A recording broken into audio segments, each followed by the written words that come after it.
welcome to Just Cook Something. In this video we're going to be making dinner rolls. Let's get started. The first thing we're going to be adding is 1 tablespoon of activated dry yeast along with 1/4 cup of sugar, and then we're going to add 1 cup of milk plus 1/2 cup of water. And then we're just going to give it a quick mix for about a minute until everything's dissolved. And then we're going to let it sit there for 10 minutes till it becomes nice and frothy.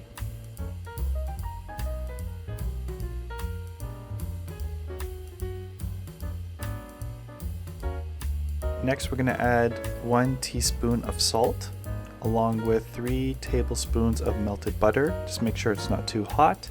And then we're going to add 2 large eggs into the bowl. And then the last thing we're going to add is 1 teaspoon of vinegar. We're just going to mix all that up nicely. Just make sure everything's mixed in nice and well. Next we're going to be adding our flour. Now I'm just using regular all-purpose flour. If you have bread flour you can use that as well. And we're going to add 4 cups of it to the bowl. Then we're going to take our spatula and slowly mix everything in. Now take your time with this part because it could get a little messy if you try to speed it up. So just go slowly with the spatula. I like to use the back of the spatula when folding in all sides.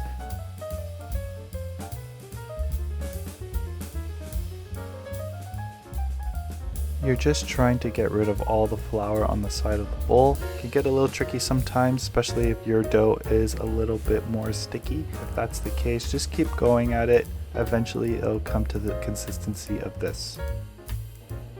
Next we're going to cover it with a cloth and let it rest for an hour and a half. And I'm just going to put my Dutch oven lid on top of the bowl because I think it's cool. Alright, so after an hour and a half, it should have doubled its size. If it hasn't, you can let it rest for an additional 30 minutes. And now we're going to stab our dough right in the center with our spatula. Some people like to punch it, but I think that's way too violent. Stabbing is a lot better. And then we're just going to fold all sides again. And you're going to keep doing this until the dough becomes smoother and the consistency starts to look something like this.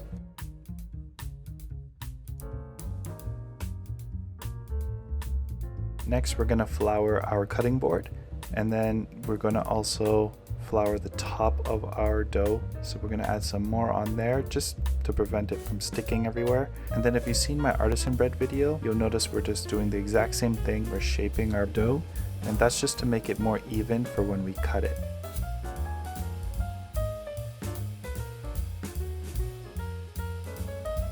So now we're going to cut it directly in half, and you can just eyeball it, and I'm just going to cut them into 4 pieces, and then from there cut the 4 pieces again with a total of 8 pieces. If you want smaller dinner rolls you can cut them into 12 or 16 pieces. It really depends on what size you like.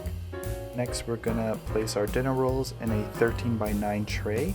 So we're just going to leave it to the side and then start shaping our dinner rolls. We're going to do the same thing like we did last time with our dough. It's just kind of shaping it into a round ball. It doesn't have to be perfect. We just need to get it nicely into a ball and then place them all into our tray. So after we shaped all of our balls, we're going to just let it rest for an additional 30 to 45 minutes. And after waiting around 30 minutes, you can see the dough has expanded in the tray. So this is what you're looking for. And we can move on to the next step, which is preheating our oven at 375 degrees Fahrenheit. And then we're going to bake it for 15 to 17 minutes. After 15 minutes, this is what mine looks like.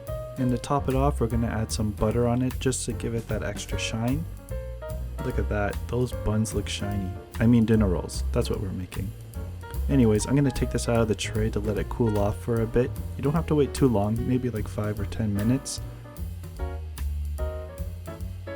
And then you can take that first tear, and oh my goodness, this is dinner roll heaven.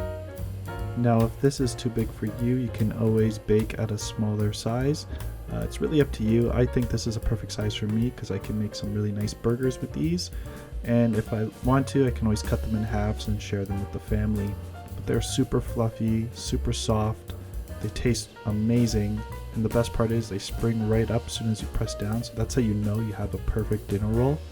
These rolls are definitely a hit in my family, and I hope it'll be a hit in yours as well. Thanks again for watching this video. Be sure to like, share, and subscribe, and I'll see you guys in the next one. Take care.